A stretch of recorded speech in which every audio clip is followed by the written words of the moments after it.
Hello and welcome to the Tamworth FC Social, a podcast all about Tamworth Football Club. Well, Jamie Jellis has left Tamworth. The midfielder has joined Walsall for an undisclosed fee. We'll be talking about his departure, looking back at other players who've left the Lambs for a transfer fee, and looking ahead to the Spennymoor and Scunthorpe matches. You can click subscribe below this video and switch notifications on to be updated when we upload new episodes. Well then, Brett, after quite a lot of speculation, I suppose, Jamie Jellis has joined Walsall. How are you feeling? Not surprised. I am gutted generally because I think you look at some of the comments that were being made after the Boston game on Tuesday, saying how we were awful without him and flat in the middle of the park, don't create anything, and this, that, and the other. I think it's got the potential for quite a bit of negativity now to set in for absolutely no reason. You know, he's a lad that's come in, played out of his skin, absolutely deserves his chance. Could have probably gone to a better outfit than Walsall, no offence to Walsall. But no, I'm delighted for Jamie, but obviously gutted for us. Graham? Similar to Brett, really. Yeah, pretty good. To be honest, I actually didn't think he'd go. I thought it would be just rumours. I thought he might stay till the end of the season, but obviously his contract's up, and obviously it's a good bit of business for Tamworth, really, to be honest. And we've got a fee for him, I believe, around 15k from what people are saying.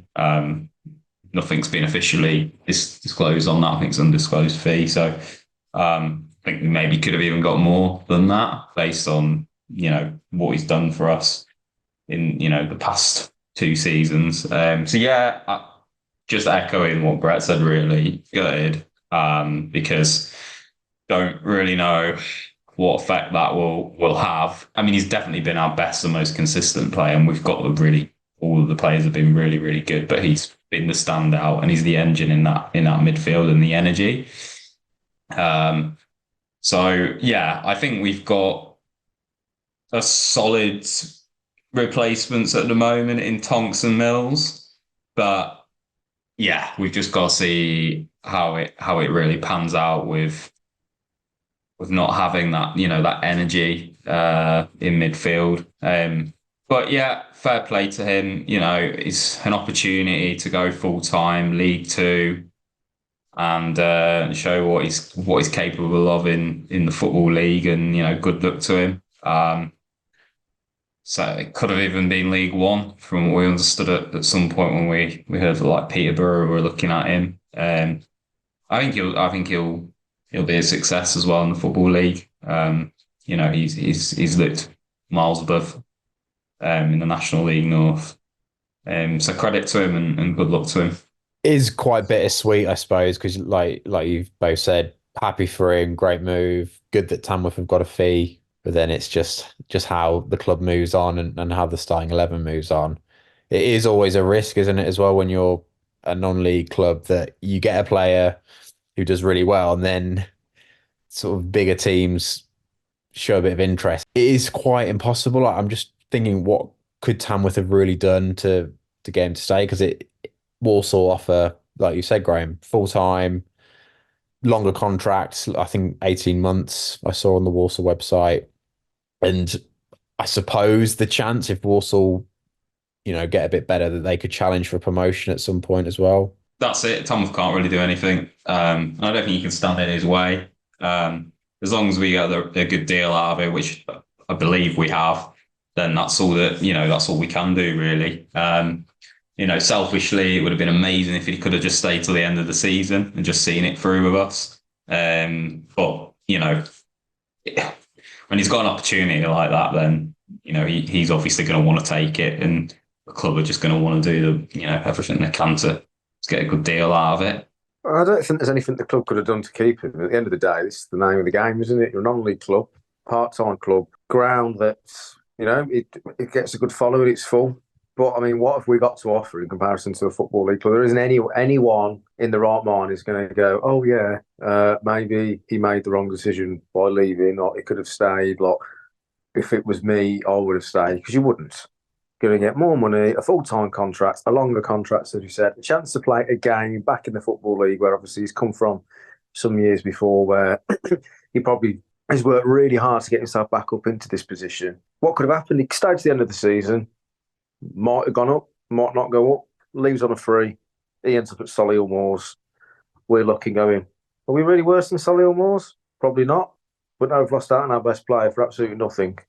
So, yeah, it is a tough one. But we aren't like, even if we were, say, like a Kidderminster Harriers, or if we were someone else like that, like an ex-league club that's considered a big non-league side, it's still a gone. I wonder if we weren't talking with our Tamworth FC hats on, if we would look at a situation like this and think, well, that's actually a good bit of business by Tamworth, because it's 50 games, isn't it? He just passed that milestone, 50 really strong appearances, a decent fee, and he's left the club in a much better position than when he joined. You know, might have a winners medal for the National League North as well, if his teammates can keep the run going as well.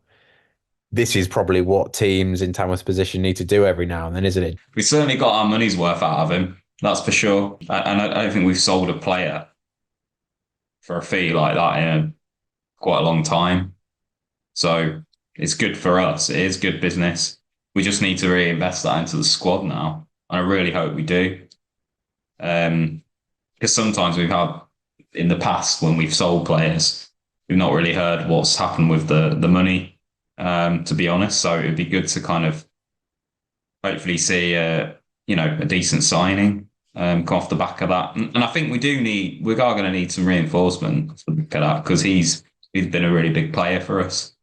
You don't want someone to come in and disturb the mix, but there's a decent bit of cash there, so let's maybe invest it into another player, maybe that's doing well in the league below. That seems to have done wonders for us with the coaching team that we've got at Tamworth. So, why not do something like that and bring a player in and mould them into that team. What position, Brett, would you say Tamworth need to strengthen now? Would you like to see a like-for-like replacement? Yeah, I think it needs it, really. I think the worry would be if you don't get the right kind of player, we'll just end up playing more direct, which is exactly what kind of happened first half against Boston. And then obviously when the wind's like how it is and you can't adapt your play, then you're ineffective. So if we don't get someone else in who can mix it up a little bit, then we'll become more one-dimensional. But people now all of a sudden are saying that we are. But at the same time, let's not forget, though, that we have played without Jamie Jellis this season and we have still performed well and got some good results. Is there anyone in the squad at the moment who you think could do the same job that Jellis has done in terms of that sort of all-action box-to-box midfielder? He's quite a unique player, isn't he? I don't think so, really. I think he's just got so much. He's got bundles and bundles of energy. I mean, I suppose Ben Mills is closest we got to that, and then we've got Lyndon Meikle, who's on dual registration, I believe. Maybe we'll pull him away from Ilkeston again, because I think he's a top quality player, really. It's just he was being kept out by what's in front of him. So those two can do a job. And Callum Riley, haven't seen that much of him this season. He looks a pretty solid player, but I don't know if he's got those same energy levels as Jellis. I think we do need somebody else in there as well to kind of mix it up, a bit of a box-to-box midfielder, which is basically what Jellis was. So, yeah. But also, I think the other thing I think we probably still need to invest in and put some money towards is another striker, to have another option.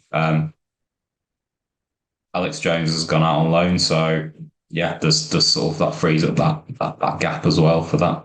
Does Jellis being sold put any extra pressure on Tamworth to get promoted? If Tamworth get promoted, then you would say, well, that justifies in a way Jellis going in January. Not really. If we go up, then we've had a fantastic season. If we finish 10th, we had a fantastic season. So no, I don't think it does. I agree with that as well. I mean, one player doesn't make a team. There's a lot of good players in that team. He's just been one of the standouts, and he has been one of the standouts.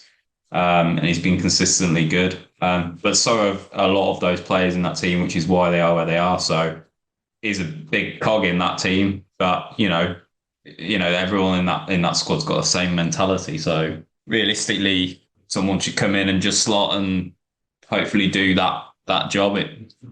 the rest of the team kind of carry it really. So no, I don't see it affecting our chances of promotion because we've got, a squad of however many other players that are also carrying us along. Do either of you have any like a best memory of Jamie Jellis in a Tamworth shirt that you'd like to share? The goal at Redditch to put us 3-0 up, absolute screamer. And that essentially sealed us the title. Because up until that point, Colville scored, we scored, Colville scored, we scored, Colville scored, we scored, something along those lines anyway. And it was that really that did it for us. Any advance on that, Graham? Can you beat that? Yeah, I've seen him score a couple of good goals this season, and one against Colville in the FA Cup was pretty good actually. So I can't really say that's a massive highlight, but there's been quite a few good highlights. And he does his trademark celebration with the fans at the end as well. So yeah, that's a nice touch really. It shows how he was admired by the fans, but also how he had a lot of love for the club as well. Tamworth then did get a sneak peek at life without Jamie Jellis in their 0-0 draw at home to Boston United on Tuesday. Graham, what are your thoughts on that game? It was a bit of a windy one by the looks of it. Yeah, it was an absolutely dreadful game. Probably the worst game I've seen this season. It was poor from both sides, but the conditions were atrocious really. Boston played much better the first half. They looked a decent side. I think the win was going for them though, potentially. And then Tamworth looked much better in the second half. But Boston could have even nicked it right at the end, just on the break. So it's hard really to judge how we looked without Jellis completely because of the conditions. I suppose we were solid as usual, which is if we don't necessarily play well, we're always solid. And we don't look like conceding. That's one thing that's been consistent throughout the season. But the one thing that frustrated me is that we just didn't keep the ball on the ground enough. And when we put the ball on the ground and we get it out to the wings, we're very, very effective because Kwai and Finn are, they can just do a job on the wing backs. Yeah, I think that was my only frustration from it. But everything else was, as per usual. But if we can try and get the ball on the floor a bit more again, which we were doing more at the start of the season, then that would be good. But I mean, in hindsight, solid point, tough conditions, didn't concede a goal again, which is amazing. So yeah, and it's another point on the board really. So I think we'll take that. It is said defences win titles, and like you say, fourth clean sheet in a row, really good to get, especially when the conditions are so unpredictable. Brett, also, Tamworth did extend their lead at the top of the table, albeit by an extra point. That's got to be a good thing, right? Yeah, that's a good point at home to Boston. They've got, they're getting a bit of consistency in them. They've got a good player with Hazel. He's coming on nicely for them.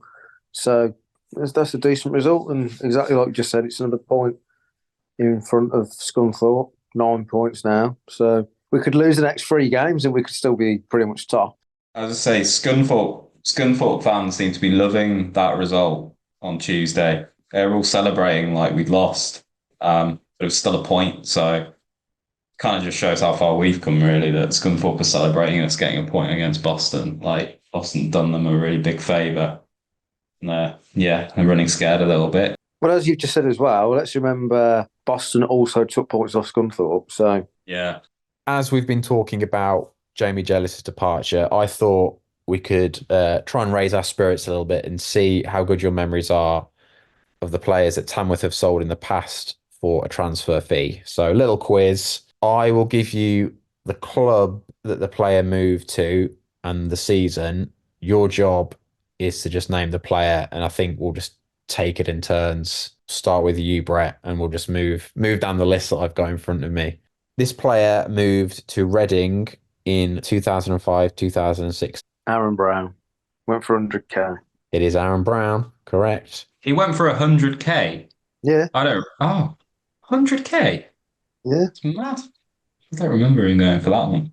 Graham, so your turn. This player left for Grays Athletic in the 2006-2007 season. Is it Ludovic Quistin? No. No, Brett. can I have another? No, I'm afraid not, Graham. First answer. Brett, your chance to steal for an extra point. Paul Merson. No, I don't know. Oh, person. It was actually Tom Kemp. Oh, of course. Yeah. Moved to Grays Athletic in 2006, 2007. So, Brett, you retain a one point to nothing lead. So it's your turn again, Brett. This player left in 2006, 2007, and they joined Telford United. Phil Trainer. No, Graham, think you know it? I had an inkling, and the person I was thinking was way later. No, I don't know actually. Lee Moore. Ah, yeah, I remember him.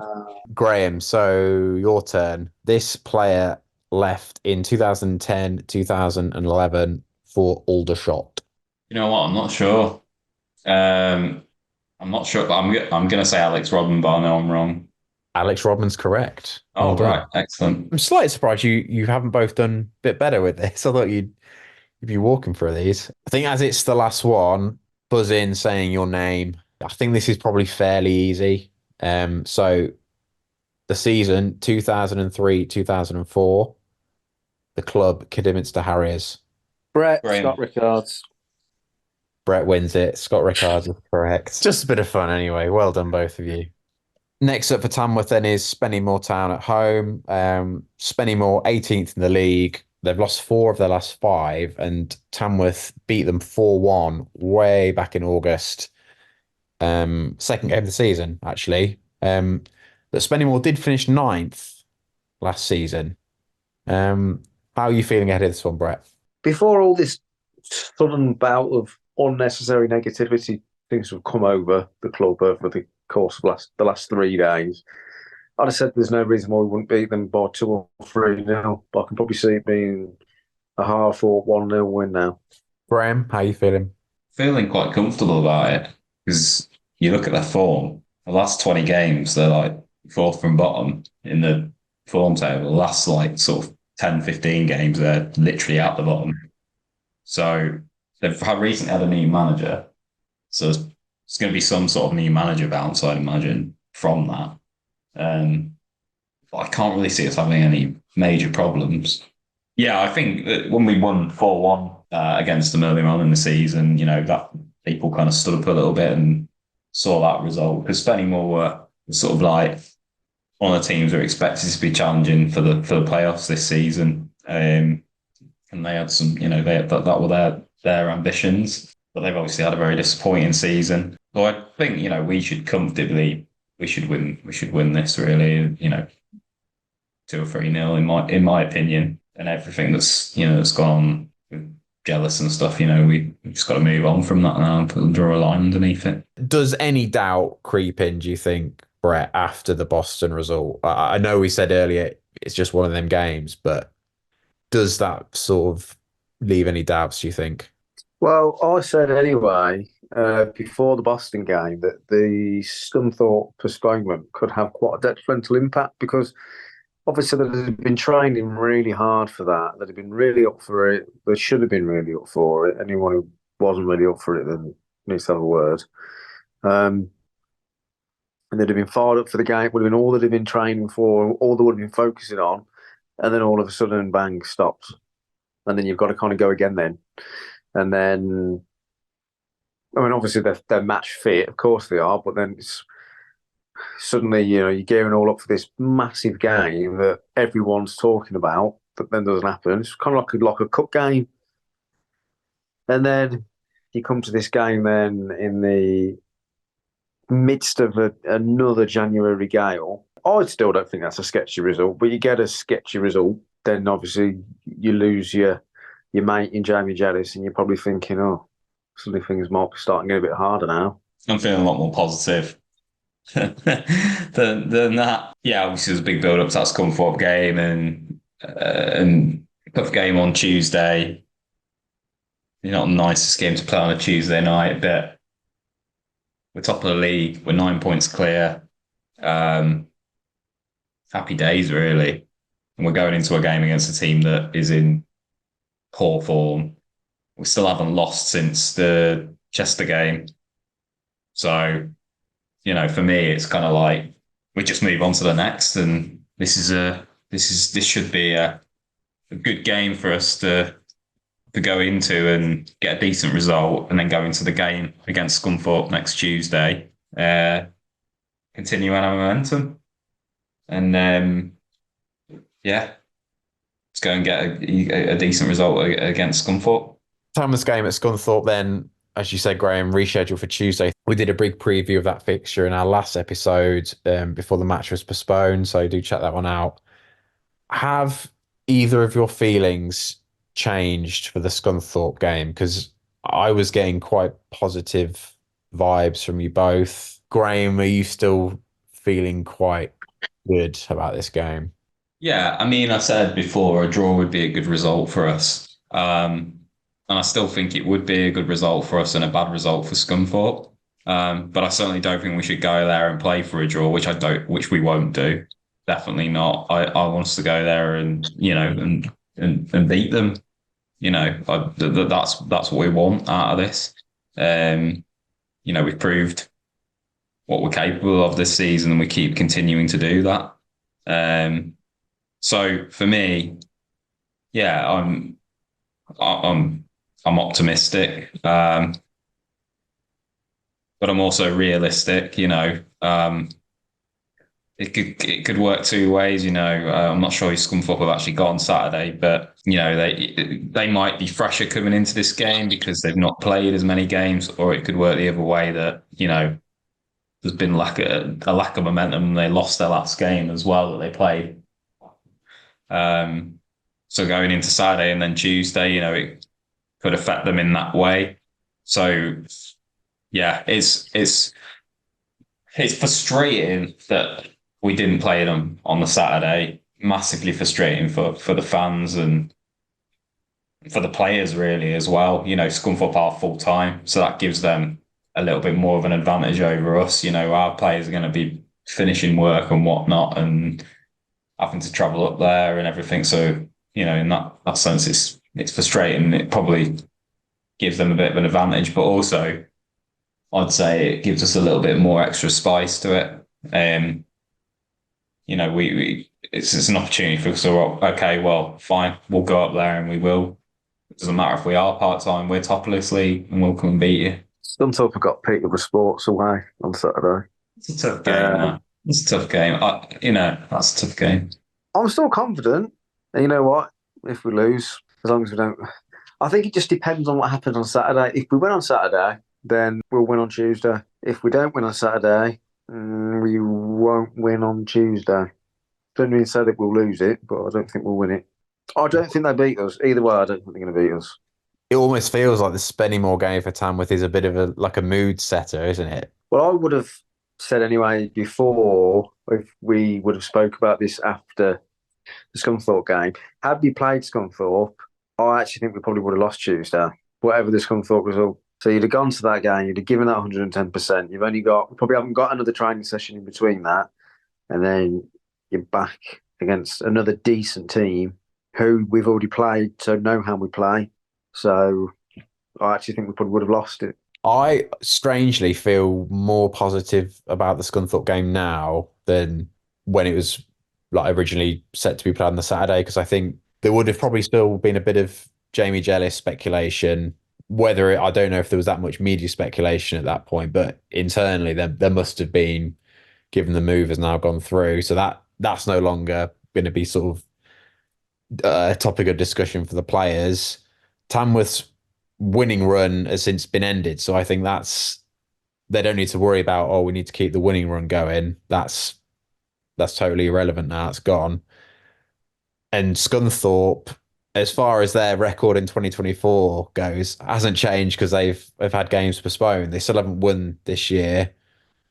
Two pretty disappointing results for them in 2024, and possibly a chance that they'll be a bit sort of rusty in terms of actual matches? Because it's got to be what, a few weeks since their last game now. And I know they play Peterborough Sports, but it'll, in theory, would take more than 90 minutes to kind of get up to absolute top speed again. I am feeling a little bit more positive about it, weirdly, now, even though it's almost like everything that could go against us kind of has. It's a Tuesday night. We've got to travel up there, all of that. It's been quickly rearranged. No real prep time for it. Kind of that nothing to lose, and they've got everything to lose in my head. But I think either way you look at it as well, if Jamie Jellis is the centre of our earth, we wouldn't have had him anyway against Scunthorpe on Saturday. So What, because he was injured, you mean? yeah. Also, as well, Scunthorpe have got games in hand, which I'd rather have points on the board than games in hand.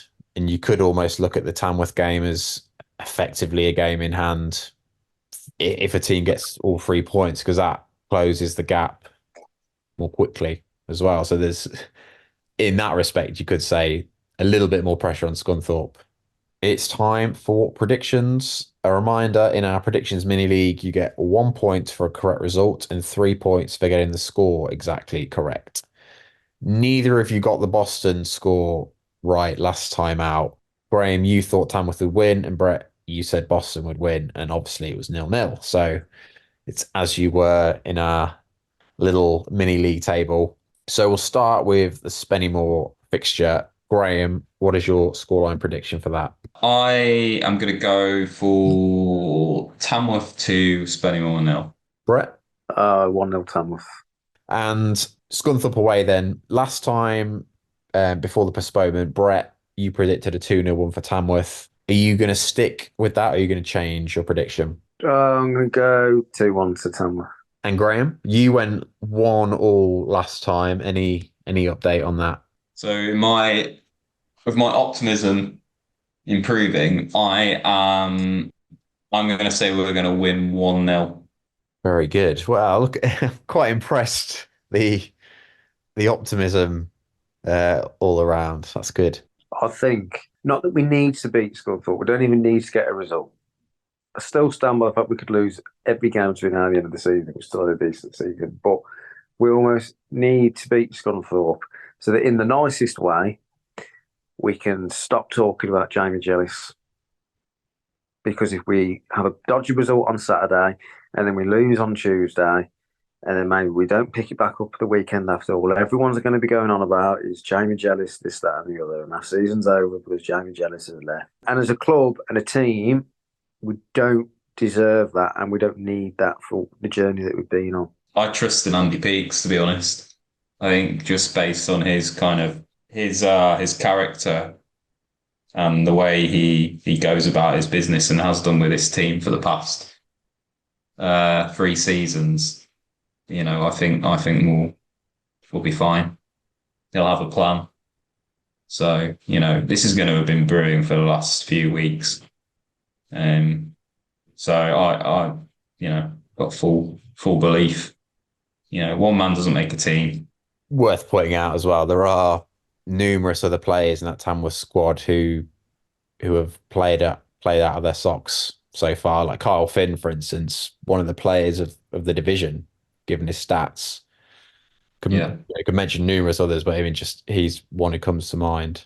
I think it'd be good for old Creans to get himself back on the score sheet, do with a few Creany goals come in. He works really hard for the team, and it's just goals that are missing, I suppose, a little bit again at the moment. But the goals come from everywhere on the pitch, mainly from Carl Finn's foot. No, but but yeah, they come from everywhere on the pitch anyway. So it's a team game with how we play. But yeah, it'd be good to see Dan get some goals, and I'm sure he will do.